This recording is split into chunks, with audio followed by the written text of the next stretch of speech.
UP विधानसभा में CM योगी ने उठाया बहराइच का मुद्दा। अल्लाहू अकबर कहा तो भिड़े एसपी विधायक। सीएम ने कहा कि अल्लाहू अकबर कहने पर कोई हिंदू कहे कि मुझे ये अच्छा नहीं लग रहा है तो क्या ये आपको ठीक लगेगा। मुख्यमंत्री ने कहा कि जय श्री राम किसी ने बोल दिया तो क्यों चिढ़ रहे हो, चिढ़ाने वाला नहीं है। हमारे यहाँ तो पश्चिम में राम राम कहने की परंपरा है। जब हम मिलते हैं तो राम राम होता है, अंतिम यात्रा में भी राम नाम सत्य भी होता है। अगर जय श्री राम किसी ने बोल दिया तो चिढ़ाने वाला कृत्य नहीं है। सीएम ने कहा कि मुझे किसी और नारे की जरूरत नहीं है। देखिए ये रिपोर्ट। कल मैं आपसे कहूंगा कि अल्लाहू अकबर का जो स्लोगन है ये हमें अच्छा नहीं लगता, आपको हम रोकें तो क्या आपको अच्छा लगेगा? आपकी तो शुरू से ही राजनीति थी बांटने की और फिर कटवाने की, और इसलिए हमने कहा कि न बटेंगे और न कटेंगे। हम न बटेंगे और न कटेंगे। जिस निर्दोष राम गोपाल मिश्रा की हत्या हुई और घर के अंदर से गोली चला करके उसकी निर्मम हत्या की गई, हमें इस सच्चाई को स्वीकार करना चाहिए। ये दंगा सड़क पे आमने सामने नहीं था। अगर पुलिस घर के अंदर घुसती तो लोग फिर कुछ और आरोप लगाते। पुलिस ने बचाव करने का अपना प्रयास किया। 4 कंपनियां वहां पे थी, और आप कह रहे हैं कि माननीय मोना जी ने भी कहा कि भारतीय जनता पार्टी के विधायक ने आरोप लगाए। भारतीय जनता पार्टी के विधायक ने इस हल्दी की घटना को लेकर के नहीं, इस महाराजगंज कस्बे की घटना को लेकर के नहीं, ये उस समय बहराइच कस्बे में थे, और बहराइच कस्बे में इनकी गाड़ी पर हमला हुआ जो वहां से 30-35 किलोमीटर दूर है। वहां पे एक पथराव हुआ था। मैंने भी इनको कहा था, मैंने कहा देखो तुम्हारे उस क्षेत्र में दंगा हुआ है, तुम वहां तत्काल जाओ, लोगों को कंट्रोल करो। लेकिन उसको कैसे तोड़ मरोड़ करके प्रस्तुत किया जा रहा है। इन्होंने जो तहरीर दी वो दूसरे मामले में दी है, उसका इस घटना से कोई लेना देना नहीं, लेकिन उसको किस तरीके से जोड़ करके देखा जा रहा है। एक जिले में दूरी होती है, इसमें बहराइच से आपको भी वहां जाने में समय लगा होगा, और उस दूरी को आपने देखा होगा, तो ये उतनी ही दूरी है। उस घटना को उससे नहीं जोड़ के देखा जा सकता। लेकिन मैं पूछना चाहता हूं कि हिंदू मोहल्ले से और हिंदू मंदिर के सामने से मुस्लिम जुलूस निकल सकता है, तो मुस्लिम मोहल्ले और मस्जिद के सामने से कोई हिंदू शोभा यात्रा क्यों नहीं निकल सकती? क्यों नहीं निकल सकती? और यहीं पे विवाद शुरू होता है। यानी आप चाहते हैं कि आपके पर्व और त्योहार तो शांतिपूर्ण तरीके से मनाए जाएं। कौन कहता भी आपके संबल में थे, शिया सुन्नी का भी विवाद हुआ था। 1976 में पूरा विवाद तो शिया सुन्नी का था। उस समय जामा मस्जिद के कब्जे को लेकर के इसी बात का विवाद था। आप इस सच को धूल मत डालिए उस सच पे। और लखनऊ का शिया सुन्नी विवाद ये भारतीय जनता पार्टी की सरकार के समय ही समाप्त हुआ है। आप लोग तो लड़ाते थे, यहां पे शिया और सुन्नी को भी लड़ाते थे, क्योंकि आपकी तो शुरू से ही राजनीति थी बांटने की और फिर कटवाने की, और इसलिए हमने कहा कि न बटेंगे और न कटेंगे। हम न बटेंगे और न कटेंगे। मुझे आश्चर्य होता है, अपने को शिक्षक कहते हैं श्री संग्राम सिंह यादव। सच को स्वीकार करने की सामर्थ्य नहीं, इसलिए चले गए। आप देखें, एक दोहरे चरित्र के व्यक्ति के द्वारा जो अपनी कुछ पंक्तियां पहले लिखी गई हैं और बाद में उसका चरित्र कैसे बदला है। मोहम्मद अल्लामा इकबाल के बारे में वही कहते हैं, यानी जो पहले कहते थे,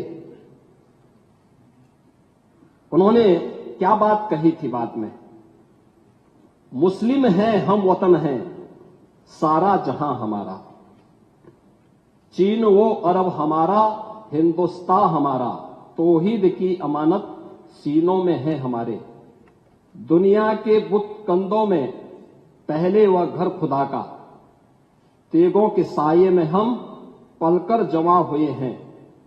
मकरीब की वादियों में गूंजी अजा हमारी, बातिल में दबने वाले हे आसमां नहीं हम, हे गुलस्ताए अब्दुल्लस वो दिन है याद तुझको, ये मौज ये दजला तू भी पहचानती है हमको, ये अर्ज ये पाग तेरी हुर्मत पे कट मरे हम, सालार ये कार्रवाई है मीर ये हिजाज अपना, इकबाल का तराना बाग ये दरा है गोया, मुस्लिम है हम वतन है सारा जहां हमारा।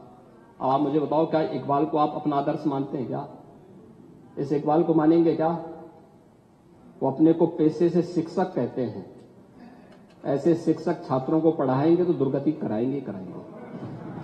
मैं इस बात के लिए आश्वस्त करूंगा कि 25 करोड़ जनता को सुरक्षा देना, उनकी हर प्रकार से हिफाजत करना ये प्रदेश सरकार की जिम्मेदारी है। लेकिन अराजकता, पत्थरबाजी और किसी भी इस प्रकार के आदेश के खिलाफ जो माननीय न्यायालय ने आदेश किया है, उसके बाद भी कोई कानून को अपने हाथों में लेकर के कानून को ठेंगा दिखाने का प्रयास करेगा तो सरकार उससे सख्ती से निपटने का काम भी करेगी। और वही सख्ती वहां पर आवश्यक है जहां पर लोगों ने माहौल खराब करने का प्रयास किया है। एक भी निर्दोष नहीं जाएगा। जितने भी विजुअल्स होंगे उसके वीडियो फुटेज है, गोली चलाते हुए, कट्टा लहराते हुए, तलाशी के दौरान पत्थरबाजी करते हुए, घरों की छतों के ऊपर जो पत्थर रखे गए हैं, ये सारी विजुअल्स हमारे पास हैं और उसके अनुरूप ही कार्रवाई होगी। हां, ये जरूर आश्वस्त करते हैं कोई निर्दोष के खिलाफ कोई कार्रवाई नहीं होने वाली। अब तक नहीं हुई है, आगे भी नहीं होगी। लेकिन कोई दोषी होगा उसको कोई बचा भी नहीं पाएगा। यह भी मैं इस सदन के माध्यम से पूरे प्रदेश के अंदर बहुत स्पष्टता के साथ कहना चाहूंगा कि सरकार की जीरो टॉलरेंस की नीति पहले दिन से है। अपराध और अपराधियों के प्रति, दंगों और दंगाइयों के प्रति वही जीरो टॉलरेंस की नीति के साथ सरकार कार्य करेगी। इन दोनों मामलों में राजनीति की बजाय हमें समग्रता की दृष्टि से देखना होगा। और समग्रता की दृष्टि से ये जो मैंने पहले माननीय नेता विरोधी दल को कहा कि आखिर ये कहां लिखा है संविधान में कि किसी मुस्लिम बाहुल्य क्षेत्र में हिंदू शोभा यात्रा नहीं निकल सकती। और जब आप रोकते हैं तभी हिंदू पक्ष से भी रिएक्शन आता है कि साहब हम भी नहीं जाने देंगे। तो मुझे आश्चर्य होता है इन बातों को लेकर के कि मस्जिद के सामने से नहीं निकलने देंगे। क्यों नहीं निकलने देंगे? ये सड़क क्या किसी की है क्या? ये सार्वजनिक मार्ग है, कैसे आप रोक सकते हैं? परंपरागत बहराइच में भी एक परंपरागत जुलूस था, परंपरागत जुलूस था। वही मैं कह रहा हूं, परंपरागत जुलूस था। और उसी परंपरागत जुलूस को आगे बढ़ाने के लिए सारे कार्यक्रम संपन्न हुए थे, आगे भी संपन्न होंगे। लेकिन ये चीजें तय करना, ये कहना कि उत्तेजक नारे लगाए जा रहे थे, जय श्री राम का नारा उत्तेजक नहीं है, ये हमारी श्रद्धा का नारा है, हमारी आस्था का प्रतीक है।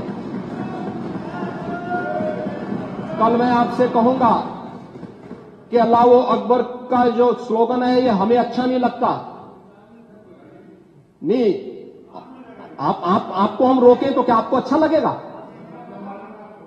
नहीं, आपको नहीं, मुझे मतलब होने की आवश्यकता ही नहीं, मुझे आवश्यकता ही नहीं इसकी। नहीं, मुझे इसकी आवश्यकता ही नहीं है, मुझे इसकी आवश्यकता ही नहीं, क्योंकि मेरी तो विरासत इतनी लंबी चौड़ी है, इतनी प्राचीन है कि मैं उस परंपरा को ही लेकर के चले जाऊं। मैं जय श्री राम का नारा, हर हर महादेव का नारा और राधे राधे, राधे राधे के संबोधन से ही अपना पूरा जीवन काट सकता हूं। मुझे किसी और स्लोगन की आवश्यकता ही नहीं है। मुझे कोई अन्य नारे की आवश्यकता ही नहीं है, कोई अन्य संबोधन की आवश्यकता नहीं। लेकिन मैं आपसे कहना चाहता हूं, कल कोई आपसे कहेगा, कोई हिंदू भी ये कहेगा कि साहब हमें भी परेशानी है, आप लोग मत बोलिए, क्या आपको अच्छा लगेगा? और कोई भजन गाया जा रहा है, आप उस भजन को अश्लील कैसे कह सकते हैं? कैसे कह सकते हैं? कावड़ यात्रा में क्या अश्लील गाने बजते हैं? अरे भगवान शिव के गाने बजते हैं, भगवान शिव के भजन गाए जाते हैं। दुर्गा पूजा के दौरान तो शोभा यात्रा निकलती है, जगत जननी मां भगवती दुर्गा के आरतियां बजती हैं, उनकी चालीसा बजती है, हनुमान चालीसा बजता है।